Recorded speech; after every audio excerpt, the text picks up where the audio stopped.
Hello, welcome to Star Wars Real Talk. We are live here with Star Wars Santa. He's my first collab and a little bit a guinea pig in a way. So thank you, thank you for being here.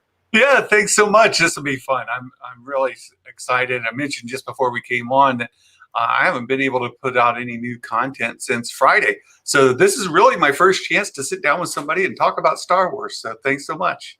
Absolutely, and I think we've got quite a bit to talk about. I've kind of been saving my Bad Batch opinions and stuff like that for something more official. So from my understanding, you're gearing for that 4,000 hour watch time still, right? Yeah, that's what I'm working on. I'm approaching 3,000. So I'm in that space. It's ticking up, and I think through this month with the Bad Batch and just doing the watches and the reviews of it, we'll get over that 3 and push it to a 4. Yeah, we have lots of content to make now. We got like we have so much to theorize about now. Like they told us about all these shows, but like really haven't told us much about them. So which is kind of nice because they've just left us to theorize and try and connect all these dots.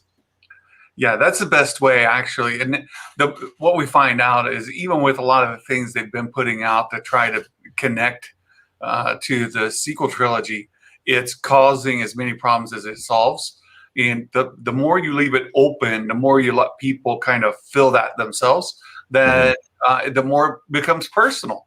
And the more personal it becomes, and people get more connected to it. Now, I think that's really good. Mm-hmm. Yeah, so I definitely do want to talk a lot about some Bad Batch and some predictions and stuff like that. But I am curious because you told me that your Star Wars experience is probably a lot different than a lot of ours because you grew up with the OT, right? Oh, yeah. Like myself, a lot of people around my age grew up with the prequels, and we missed that era. So I'm very curious to hear like a little bit what was your first experience like, so on. Oh yeah. So right, I was born in 1967. So I was 10 years old the summer of 77. I was born at the end of July.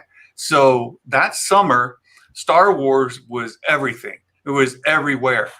It completely took over our culture in the movie theaters, the experience, and the closest thing I've seen since was Avatar, but Star Wars was huge. And that summer is my first memory of going to a theater to see a movie. We didn't go on a regular basis, and I remember going in and watching it, and that opening sequence with the Tantive 4 coming over, and then the Star Destroyer chasing it, and that Star Destroyer just kept coming and kept. It was so huge. It just wasn't ready for it. And so that's the first time I experienced anything like that. It completely blew my mind. And I was hooked from that very moment forward. Star Wars is always the big thing for me. Yeah, it's funny that you mentioned that Star Destroyer because a lot of people that did grow up with the OT, that's the image that's burned into their minds. Yeah. That was the mind-blowing special effects that like hit everybody like a truck. It was absolutely. It's even now when you just see it and that Star Destroyer comes over. But if you do just a little research, go back to some of the science fiction stuff that came out just before and even just after, nothing had that kind of impact. And you just weren't ready for it. The Tantive 4 comes over and you're thinking, oh, that's a big ship. And then the Star Destroyer comes. You're not ready. Like nothing in your concept could imagine something of that scale. The Tantive 4 was big, and then that comes along, and that burned in. That was a really good way to put it. It burned into my memory, and it's been there since. Yeah, I can imagine. How was the like the promotional material like leading into like A New Hope? Because I can't imagine that like everyone was freaking out while it like up to the movie. Yeah, you got to remember, I was 10, and we only had like 3 channels on the TV. You had to go and you had to clunk the thing and change the antenna on the top. So it wasn't like it is now. We didn't have internet. We didn't have those kind of things. So it was all word of mouth and what you saw on the news. And of course, every town you went into, Star Wars was there. and it started showing up in all the stores. So the lunch boxes and T-shirts and all of that started showing up, and it was everywhere. That's what I remember as far as it being like part of our culture at the time, is just the retail, the merchandise. And then I do remember when the toys first started coming out for sale, they didn't actually have the toys. It was you bought a promise of a toy. Ah, yes. I looked into that. That's crazy. Yeah, so you would send in your money, and then they would say, "Well, when they're out, then we'll send it to you." I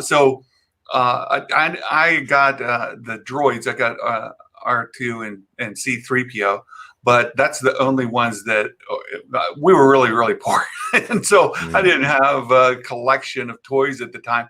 But I got those as soon as they came out in the store. But all that pre-order stuff, we didn't have the money for that. And it was questionable still. Like, what are these things going to be like? Is anybody going to want them? So yeah, it was different. Yeah, paying for an IOU, that's sketchy. I wonder how many people actually got their orders filled. I imagine everybody got them filled. But my daughter's trying to get hold of me. It just how many people actually order them and how many actually have those things. And I saw somebody ask the reaction to the Death Star. Oh, that's no moon. By then, I kind of got into it, and the Death Star was it didn't have the same impact as the Star Destroyer. Let's put it that way. Even though it was so much bigger. By that point in the movie, it came across more as a planetoid kind of vessel, and it wasn't like a destroyer. It wasn't like, and you didn't know that it could blow up a planet, right? So when it's coming in and you see it and all that, and then it blows up the planet. Now that was mind blowing. Again, you weren't ready for that. You weren't ready to see it explode. But yeah, that was yeah.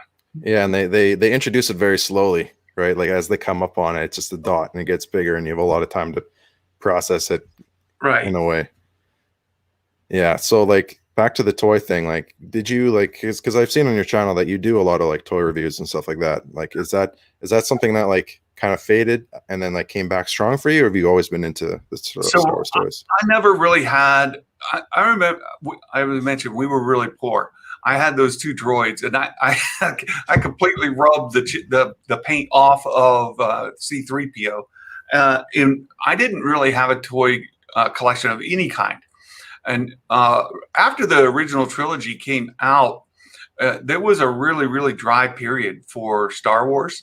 There wasn't any new stuff coming out. There wasn't a lot of things, and I remember my friends had Star Trek figures.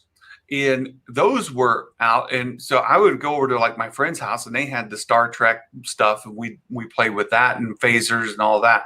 But as far as Star Wars toys went, I didn't have my own collection. I didn't have a lot, and then I was an adult. and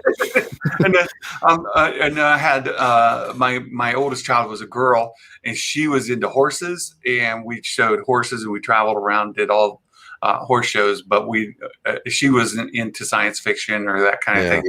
And then my youngest actually is a much bigger Star Wars fan. She loves it. She's closer to your age. She's 20, and she is a college student. She loves Star Wars, and she loves to watch it with me and all that. Oh, right on. Yeah. I when I was a kid, I had when I was a kid, episode 2 had come out, and episode 3 was it was still a huge mystery, a huge gaping hole between what was going to happen between this Anakin from episode 2 and Darth Vader. It was a massive void to fill. But I had so many Star Wars toys, and as I grew up, I'm I don't want those toys anymore. And now I'm I'm super back into Star Wars. I'm those are collectibles now. I have to go on eBay and find those. Well, that's the other thing, right? You had no idea those things were going to be the value they are now.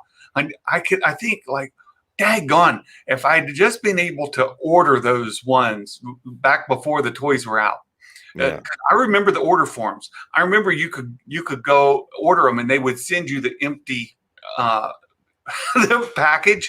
Saying, the figures are coming, but you got these empty packages. Those empty packages now are gold, right? Like, Oh, had I really? ordered that and gotten those empty packages and had them still, oh my goodness. Yeah, I didn't even know that. Never even considered how much those could be worth. Yeah, they're huge because a lot of Packaged air. yeah. And I see Mark Hamilton's in the chat. Mark is a big toy collector as well. Mark may have an idea what those are worth. I'd have to Google it and try to research it, but those are collectors' items that are not easy to get hold of. Yeah, I can imagine. I want to get into the figuring thing, but I'm accumulating some money right now, so that's coming in the future. But well, that's why and just my recommendation for it is start with a particular collection. So I started recently just picking up Mandalorian stuff. So a card that has Mandalorian on it. All right. So let me grab one here. This is what they come like that, and so I get just Mandalorian figures. So I've got this one right here, right? So there's the little guy. These are like $12-15. So there's not like a huge investment, and then I can limit what I'm going to buy just because I only want to get stuff that say Mandalorian on it.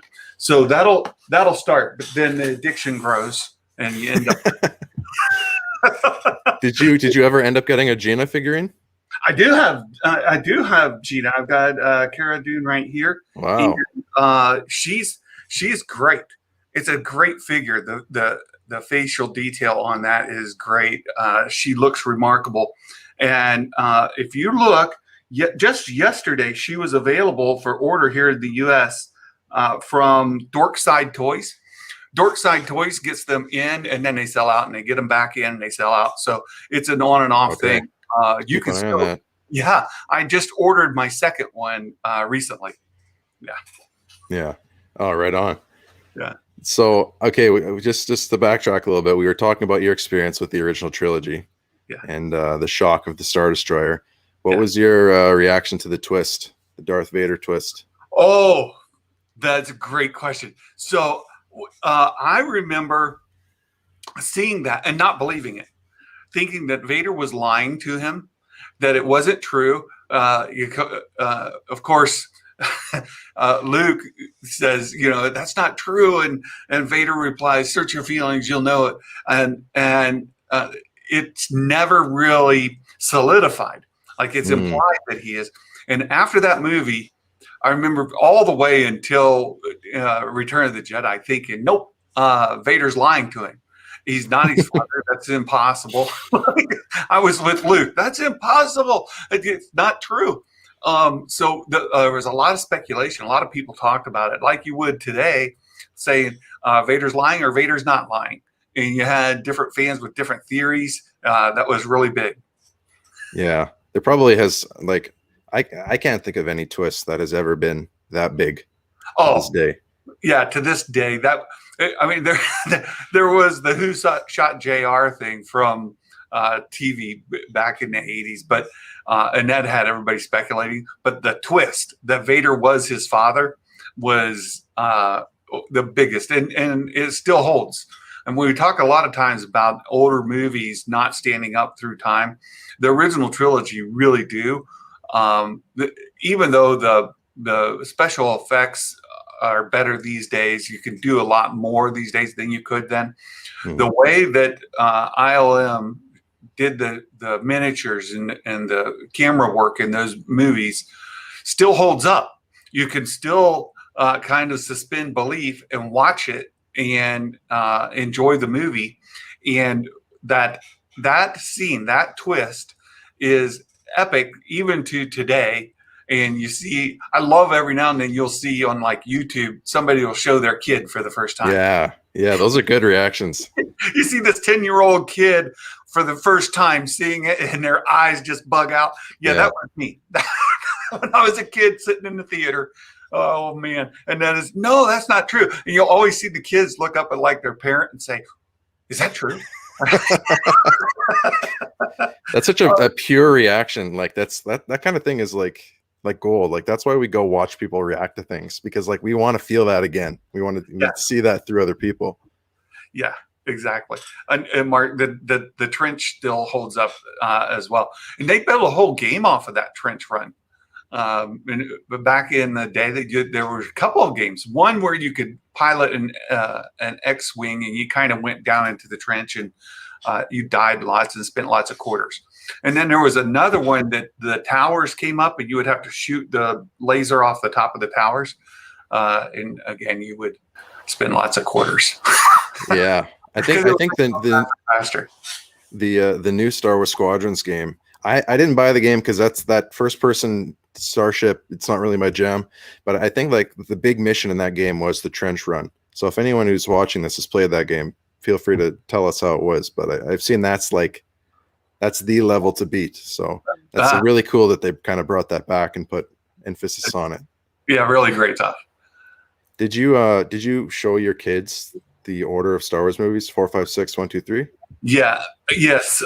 So I have them on VHS and DVD and Blu-ray and all that. But over the years, I bought them each time they came out in every iteration. But a lot of times we would just see them like on TNT or something like that. You'd see them on cable, and we would sit down and watch one. But when I actually had them watch the movies, we did them in release order: 4, 5, 6, 1, 2, 3. Of course, my oldest daughter was born in 91, so she kind of grew up with the prequels. So those were just they came out right out. Right. Yeah. So she for her she has a better connection to those movies. But then the oldest one or the youngest one, we watched them in release order all the time. And now what she does is she wants to watch them in numeric order. And we end up watching the prequels over and over again, and we never make it to the original trilogy.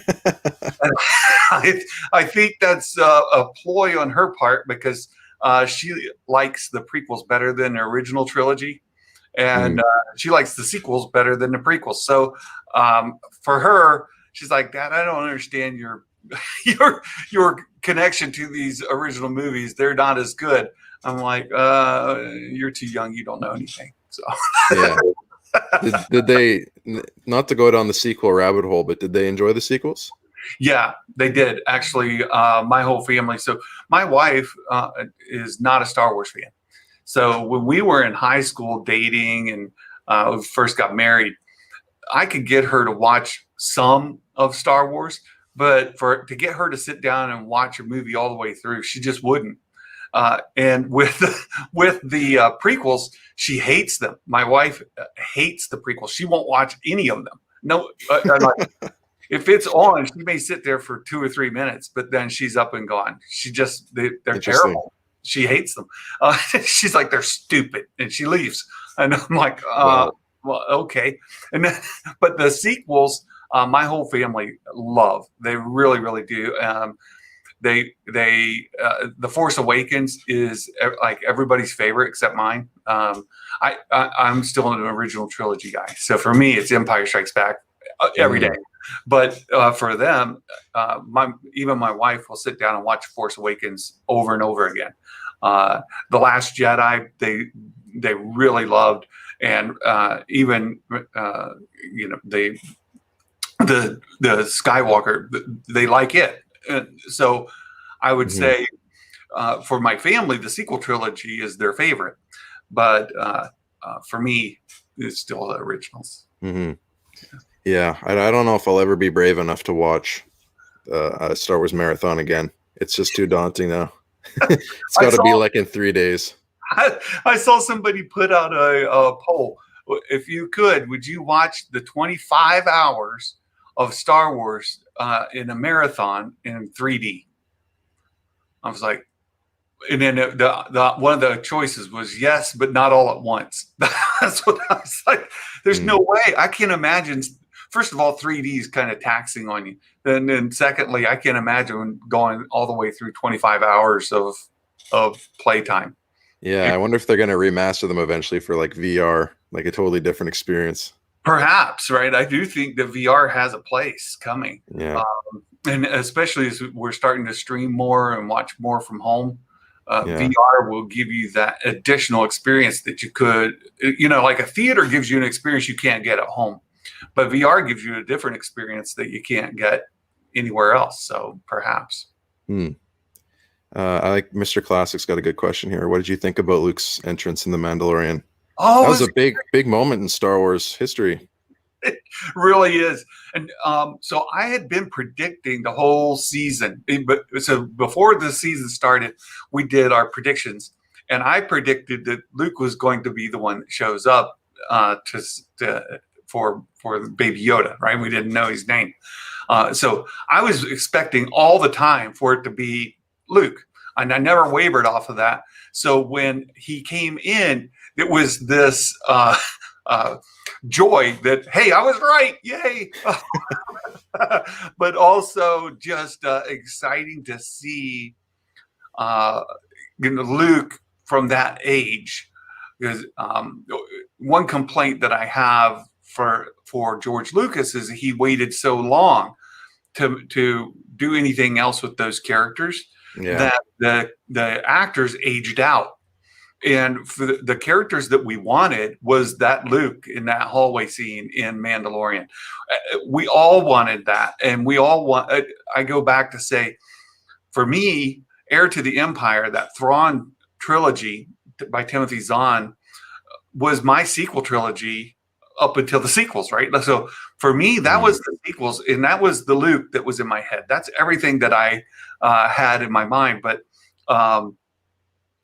being able to see it and being able to see him come in and just decimate was awesome. Super awesome. Yeah, I guess with George, he was kind of thinking like the vision's done. I told the story, like there was no need for him to continue, I guess. And I don't know if he would have, like if he hadn't sold to Disney, like I don't know that he ever would have. Maybe. Yeah, like when he went back and did the prequels instead of the sequels, I think that's where he kind of went off the rails. And I know people love the prequels. Absolutely, they grew up with them. They adore them. That's their Star Wars, and good on them. But had George moved on to the sequels while he still had Carrie and everybody young, I think those could have been fantastic, and we could have gone back and got the prequels anytime after. Yeah, true. Because you don't need the characters or the actors. But once he waited, and it was that much time, and the sequels started coming out, and people started speculating. Right, you get this rumor that, hey, they're doing these sequel trilogy. Disney's going to do it, and people are wanting to see the original trio out there, doing their thing. I'm like, even before we knew the basic plot and characters of the sequels, I was skeptical. Like, how are they going to take Harrison Ford, who's crashing his airplanes into golf courses? How are we going to take Harrison Ford and put him in a Star Wars movie for what they wanted? Right? I could see maybe an old man Han Solo, but I couldn't see the swashbuckling, pirate kind of Han Solo that we all wanted to see. So, I knew it wasn't gonna satisfy folks from that. So what do you think? How do you think that Han Solo was done? In the sequels, so everybody knows that Harrison Ford didn't want to. He thought his character should have died in Empire, and he wasn't really particularly on board for returning the character. The way that he died there's two pieces. As far as him being a smuggler again, I am not as upset by that as some folks are, because they think, well, here he's a deadbeat dad out doing what he was doing before. He didn't change any from the original and he left his wife and his kid. But I've seen over my life enough marriages kind of split that you didn't expect to split, and I've seen kids and families deal with it that I wasn't so upset by that. I thought it was a nice thing for people who have gone through it to have that kind of thing on screen. And also, we don't know exactly when, at least I'm not aware of, when Han left Leia or when they split. We don't know if that was while Ben was with Luke or when Ben was running around with the Knights of Ren, and Leia and Han were feuding about what to do. We don't know the particulars of that just yet. So I'm kind of holding off to see how that gets told and where it comes from, because it's very well, he could have been a great, loving, doting father. And they could have had years of happiness before things went off the rails. And like I mentioned, you see that kind of thing happen in families.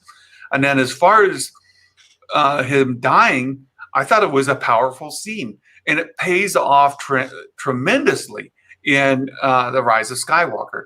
That scene with Ben and Han in Rise of Skywalker is one of the most touching, emotional moments in the entire saga. Mm-hmm. It is wonderful, and it's paid off beautifully. So I'm happy that J.J. Abrams was able to pay that off that way.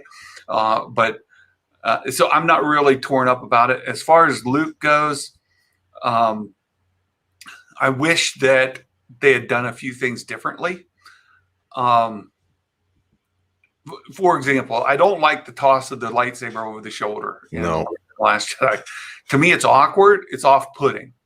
It's jarring. That was nervous laughter in the theater. Yeah. It's funny, and then it was like, "Ooh, wait a second." Yeah. Had he taken it and tossed it to the side like he did in Return of the Jedi, and said, I'm not doing that. In that same sort of motion, that same sort of gesture, and maybe even similar phrasing, that could have paid off better, had the same effect, right? Like, I'm not going to do this. And then, or had he just looked at it and handed it back to Rey, that'd have been fine too. But so there are things that I didn't like about how Luke was portrayed that way. But his story arc, I think, is great. I love the scene at the end of The Last Jedi when the kids are playing with the stick figure, right? So there's your very first Luke Skywalker, toy, and they've got all the stick figure walkers out there, and they're retelling Luke's figure. So I thought that was great. You've got kids playing with an action figure of Luke Skywalker, retelling the heroic tales of Luke. That was great. I loved it. And then in seeing Yoda is the actual Yoda, not the ones we had in the prequels, I didn't care for. That was great. And Carrie, I didn't like her being sucked out the way she was. I think things could have been done differently with her. Absolutely. So as far as like the original cast, there are things I would have personally liked to seen different, but as a whole, I'm not one. Yeah. I'm not one to be overly angry about it all. What did you not like about Prequel Yoda? Just out of curiosity, aside from the atrocity that was the original Episode 1 Yoda. Well, the CG, right? And some of that CG stuff is really bad for me. I didn't like the Yoda Dooku duel. No. Yeah. It was just too out of character for I guess the original Yoda. Yeah. So for me, it was just not. The payoff wasn't there for me, and I wasn't like, "Ooh, that's cool." I was like, "Ugh." Oh, really? I could just imagine people growing up with the OT seeing Yoda toss the cane and just being like, "Oh boy!" Right? Like, okay, that's not right. So, I wasn't really into. Oh, fair enough. The CG Yoda. It was great to see the original cast Yoda in Last Jedi, like, oh, there's Yoda. That was very cool. Yeah. Yeah, exactly. So do you think that he should have been a puppet in the prequels just to keep it consistent? I think it would have been better. But they would have CG'd it somehow. Like they always kind of tweak everything a little bit. Exactly. And that would have been fine. But and maybe not had him whipping around so much with that lightsaber duel with Dooku. I did think, as far as using the Force and absorbing the Force lightning and all of that kind of stuff, was awesome. But I wasn't so much into the flipping around lightsaber duel. Yeah. Yeah, so like I know a lot of people are like not for all the CG and the prequels. I know we're just talking about Yoda right now, but like as a whole, like when you go back and rewatch the prequels, like the CG isn't great compared to like what it could have been now. But like at the time, the prequels were so like I always consider the OT for its time and the prequels for its time, and how revolutionary the CG was for the prequels. So when I look at like Coruscant or whatever in the background, I think that looks pretty good for its time. Like I never think like this looks kind of cheesy, and you know, kind of things. The shading wasn't always very good, but what do you think? I think the Phantom Menace, to exactly what you're talking about, the CG for its time is spot on. It's really good, and I understand what George was trying to accomplish with Jar Jar, and I think he largely pulled it off. It was really well done. And there are a couple moments where the green screen kind of shows through and stuff, but for the most part, it's solid. Attack of the Clones gets a little too over the edge, and there's a couple parts where that shows through big. One is just the looking down on all of the clone troopers. You could tell those are CG clone troopers. Yeah, they didn't age super well. The clone battle. and when you just see them standing in formation, how hard would it have been to get, a couple hundred guys to put on those armor and take that shot with actual people? Because wasn't Lord of the Rings out at that time? Like they like in Lord of the Rings, they had people, like that many people in armor out there doing stuff. Especially since they're all wearing the same armor. So you might have been able to pull it off with like 50 and then duplicate them. Yeah. So it's the same ones because they're just standing in formation or they're marching and going up that ramp. So there's times where they use CG where they should not have used CG. And it shows. And just because you can doesn't mean you should. And I think there were some times where they should have been like, this isn't the right place for it. So Attack of the Clones to me is the worst offender for that. And then Revenge of the Sith is largely great. Right? Like you can't really pick on the CG in Revenge of the Sith too much. It's pretty good. It's pretty good. And even the clones, they all like, I don't know if they were real actors or not, but they look pretty good. Yeah, they look pretty good. Yeah, and like Mark said, that the big tick in the field in the meadow that Anakin's riding, oh, it's terrible. Yeah, that's not a super great scene. It's not good. Yeah. It's not good. So, but then we have this mixed feeling now with the sequels and stuff. They kind of return to that practical props type of thing mixed with the CG, and I think what they did with the sequels was perfect balance. And The Force Awakens largely was received extremely well from old timers like me who are like, that's Star Wars, right? That looks like Star Wars. That feels like Star Wars. It was awesome. And some of the callback moments, like Chewie, we're home. That was great. Goosebumps. Oh yeah, absolutely. Those were gold. And then even the callback to A New Hope, like that story follows along a lot of the similar story beats. And it gets a lot of criticism now because of it. But when it was released, I thought that was a good way to do a soft reboot.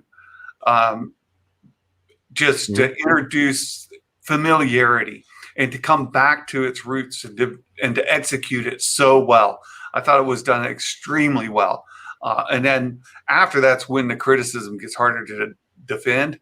For me, I really like The Last Jedi and Rise of Skywalker. I enjoy, but for the folks that it fell apart, that the wheels came off, I understand why. But I do think that was really smart the way they came back in the mix. Even The Last Jedi, if you can get people to objectively look at it or subjectively look at it and kind of take themselves out of it a little, it's beautiful. It's a beautiful movie, even if you hate it. Yeah, I think when The Force Awakens came out, like once we saw the planet killing weapon and it was wiping out planets, I think all the fans were like, "Oh, okay, we're building up to this." Like it didn't take long for us to see that it was the similarities. Like, I don't know, but like everyone was so excited to see Star Wars again. Like, at first I saw the cookie cutter outline and I didn't even mind because I'm just like, that's exactly right. I thought that was a good way to reintroduce it. That was good. Yeah. We got a question here from Christian. I'm curious what you think. The Jar Jar Sith theory. This is a rabbit hole in itself. It is. I've never talked about it on my channel before, so why not now? I love that theory. It is a fun one. Now, I don't think it's true. I think it's one of the best fan theories that are out there, and it's really well thought out. It's really well told, and it holds up. It's really good. Yeah, exactly. It is exactly what it is. It is a really good theory. It fills a lot of holes really well. It's awesome, and then you can't really poke huge holes in it. It speaks to how well crafted that theory is, and I love it. My second favorite one is from the sequels is the Sixth Sense Luke Skywalker. So Luke Skywalker is Bruce Willis, right? So he's already dead. He's a ghost. And so the reason he's been on Octo all those years is because he's been dead. And the reason he doesn't leave Octo is because that Force Nexus allows him to connect. And he hasn't yet come into full acceptance of becoming one with the cosmic force. And he's there for that reason. That's another fun one. And I think it helps fill in some holes, but it's Swiss cheese compared to the Darth Jar Jar one. The Sixth Sense Luke Skywalker one doesn't hold up, but it's still fun. And so you get some of these fun fan theories, and they're great. Yeah, especially because George Lucas had that line about Jar Jar's the key to all this, or the key to everything. It's like, look, it's evidence. The man himself has proved this. He's proved it, and you can't disprove it through anything. Jar Jar is key to Palpatine coming emperor. So, like, it all fits. I love it. It's a lot of fun. Yeah. Before Episode 9 came out, there was a really good theory that Rey was a Palpatine, which was like, now it doesn't sound shocking at all, but at the time it was like, how on earth could Rey be a Palpatine? And that maybe speaks to kind of the reach I think it went for in Episode 9. But it was a really solid theory, and the whole thing was about how she was a double agent kind of the whole time. Yeah. Whereas like she didn't know about it, and suddenly she was. It was like the whole time she was playing for the other side. That was a really good theory, but obviously it doesn't hold up anymore. Right, like a sleeper agent, right? Right. It doesn't hold up, and for me, what really attracted me to Rey is that she's such a strong moral heroine. So she does good because she is good, and she doesn't have that strong pull to do bad that you see with like Ezra. Ezra really did have a strong pull to the dark side, and so much so that Maul thought he could apprentice him.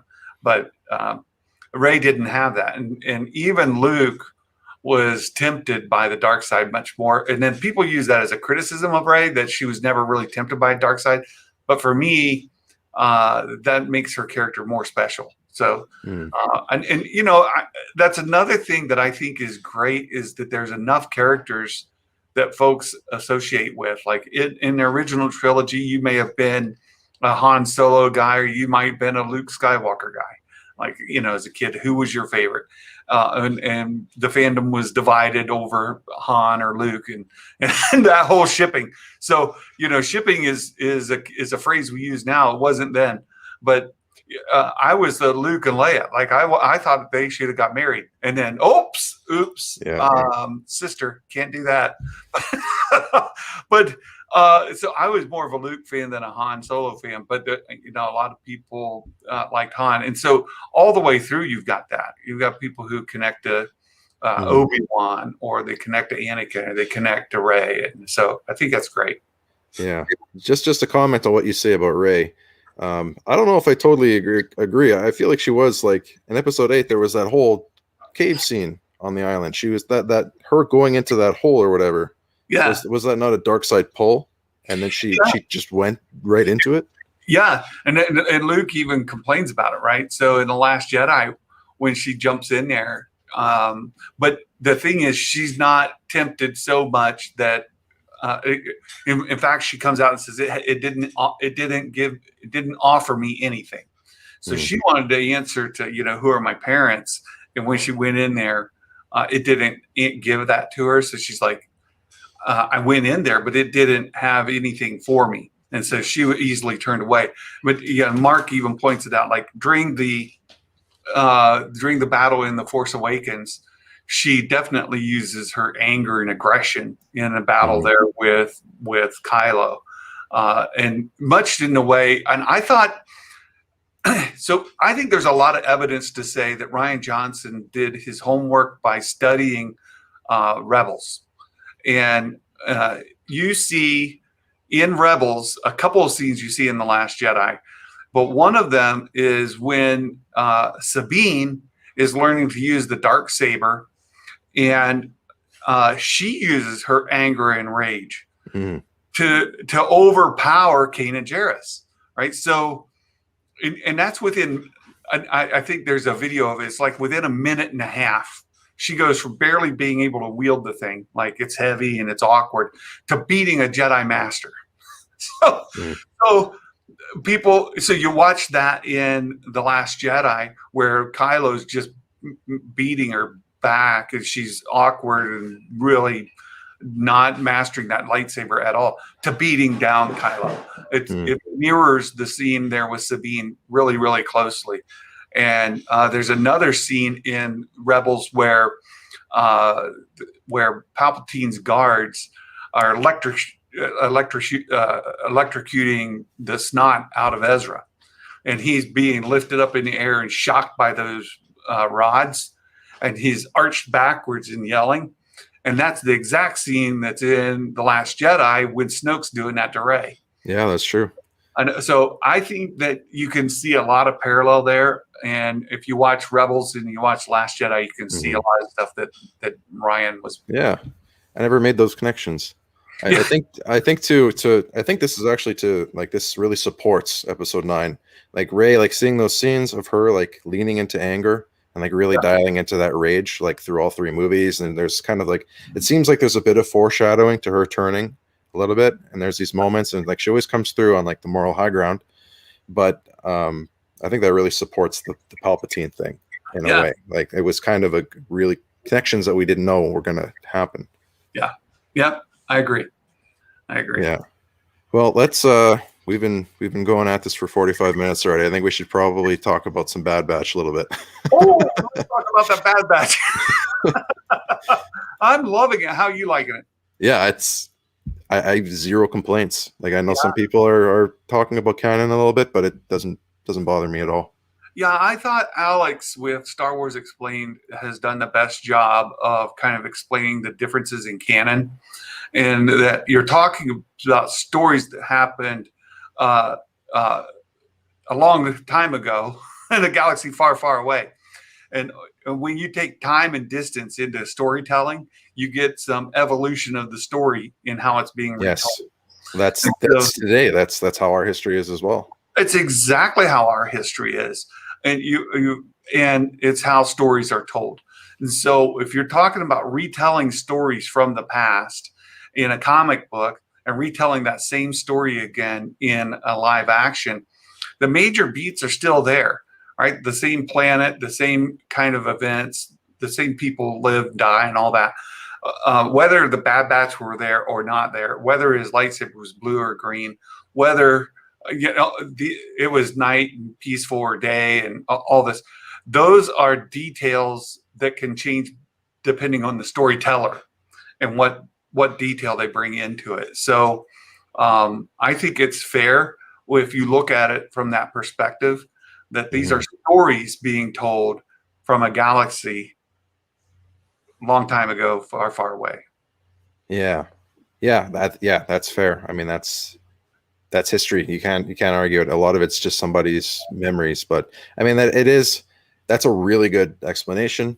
But at the same time, I mean, this is media. Could have checked it. You know, like I don't care at all. Like, but right. I think that is a very solid explanation. Yeah, it ends up having to be an explanation rather than a reason, right? The reason is probably because they didn't check it. So now you got to explain it. So shame on them for not checking that stuff and being all tired. Whatever. Yeah. So I'm just, you know what, Matt, like I feel like we've been complaining. I just did a video on this where I ranted about this, but I feel like we've had so many reasons to complain about stuff. I could not be bothered by these little things anymore. You know, there's too much good out there to nitpick these things apart. Exactly. Yeah. So do you have any predictions you want to share about the Bad Batch? Oh, yeah. So we've been looking into it on our Discord server, and Mark's given us some analysis as well. It looks like so there's been several theories about Omega, and I saw somebody ask you, do you think Omega is force sensitive? I do not think that she's force sensitive. We'll see. I could be wrong. But there were a lot of theories about who is Omega. Is she a clone of Jango's? Is she a clone of a Night Sister? Is she a clone of Palpatine? Is she a clone of Satine? Or some combination of different things? We already saw the Night Sister one this week. Star Wars Meg did a video on it, I think yesterday or the day before. That bow that she uses is not a Night Sister bow. It actually comes from those slave traders in The Force Awakens when Anakin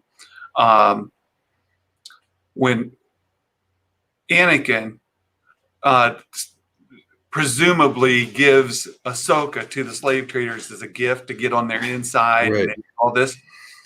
Those slave traders are the ones where this bow comes from. So just for people, that bow, and it appears, they do appear in the preview videos. So I think we're going to see them probably this week. We're probably going to see the slave traders, and there's a lot of devastation on that planet, a lot of rubble, things like that. So I think we're going to see a lot of that stuff in there, and we're going to see Omega get her bow. That's my prediction for this week. Okay. Yeah, I'm not totally sure what I think about Omega yet. I'm kind of enjoying this early game process of kind of seeing what happens. I mean, whether she's a Force user or not, I mean, people are saying that she can see the future, or she has insight because she knew what Crosshair was going to do. I mean, Crosshair was also in a bad mood the entire episode and looked like he was on the brink of doing something, and he was already against everything they've been doing. So for her to like see that and be like, this guy is going to snap, I don't know if that makes her Force sensitive, or she's really in tune with human behavior. I don't know. Yeah. But Ducky was saying, don't ask me how to spell a slave trader's name. And we were talking about that on the Discord. Now I got to go back because I'll get it wrong myself. I got to go back to see what their names are. Targaryens or something like that, right? Yeah, I can't remember. I'll find it here in a second. Yeah.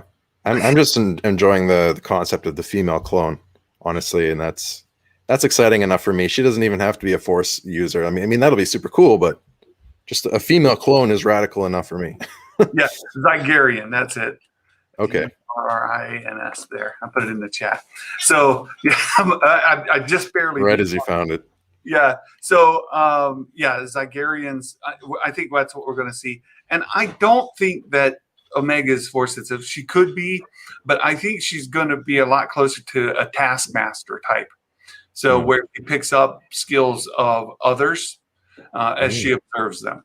So she is an expert marksman when she's kind of mirroring marksman powers. Oh yeah, yeah. That's You a cool might, part of.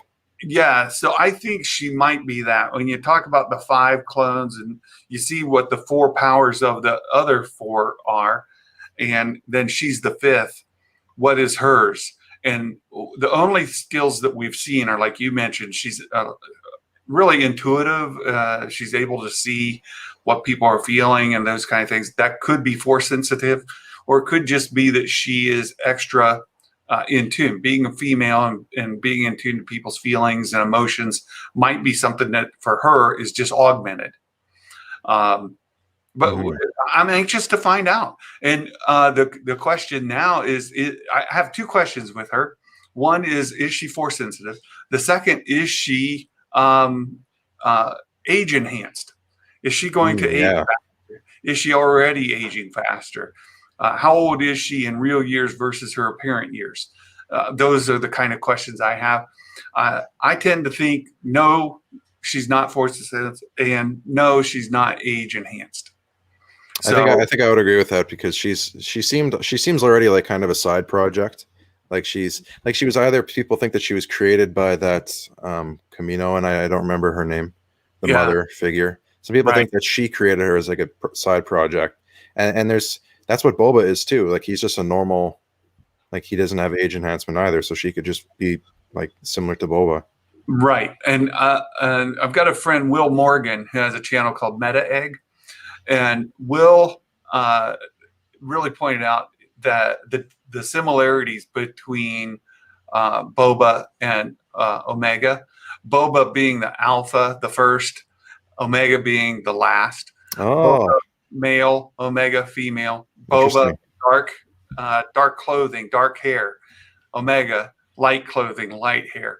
And so they're juxtapositioned apart from one another, and that she represents sort of that mirror of Boba, and I think there's a strong argument for that. Yeah, all these Omega theories are really good. I mean the some people are seeing a Palpatine clone. I think that's a bit of a reach, but the theories are fun. Well, that's what you mentioned at the very top of the show, right? Like we're at a point now where the people can theorize. And so rather than fans fighting with one another over, Rey or the sequels, we can come together and theorize with one another and unite, come together and just have fun being Star Wars fans. And I think it's healthy. It's good for the fandom. Yeah, absolutely. I mean, there was a time like after episode 8, like I just remember I thought of anything Star Wars and I just was becoming bitter.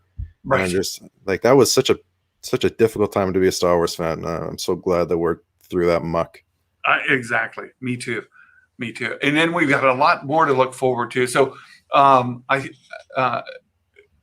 excited to see this week's episode and find out those answers about Omega.